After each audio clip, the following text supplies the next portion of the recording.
This isn't political, but there's something going on with men who don't give a shit anymore. Nihilistic men.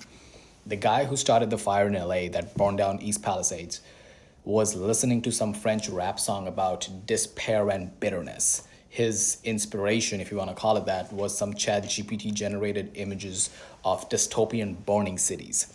Then there's the Charlie Kirk shooter, allegedly the Trump shooter, Luigi Mangione. Different people, different victims, different corners of the internet. Some have loose ideologies, quirks, but the most common denominator is the sense of nihilism. Nothing matters. They don't have specific manifestos. And that's what makes them so different from the Ted Krasinski of it all. Ted Krasinski used to believe that industrial society had dehumanized men, that technology was destroying meaning in our lives, and violence was the only way to resist it, which is why he targeted universities, academia, airlines, corporations, things that signify progress. Today's killers do not kill for meaning, they kill for irony, or maybe just to feel something in a fake virtual world. The Unabomber was sincere. Today's killers think that sincerity is cringe. Irony is safer than having conviction. It's not traditional extremism because it's not belief driven.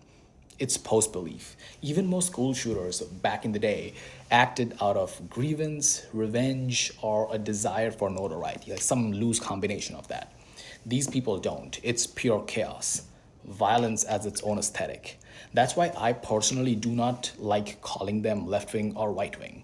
Just because the victim was a Republican automatically does not make the attacker a Democrat. I get that the people who celebrate these attacks have an ideology, but the attackers themselves are just deranged hyper online loners.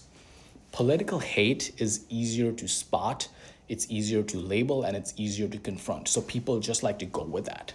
What's dangerous is this broader sense of generational nihilism because you cannot fight emptiness. A mix of isolation, political polarization, economic stagnation, doom scrolling, no one getting married, giving up on having kids, house, family, American dream, gone. I'm not saying that everybody who's suffering the consequences of this will become some sort of extremist killer, but this is like a perfect recipe for disaster because this generation is too exhausted to believe in anything, to find meaning in anything, even America.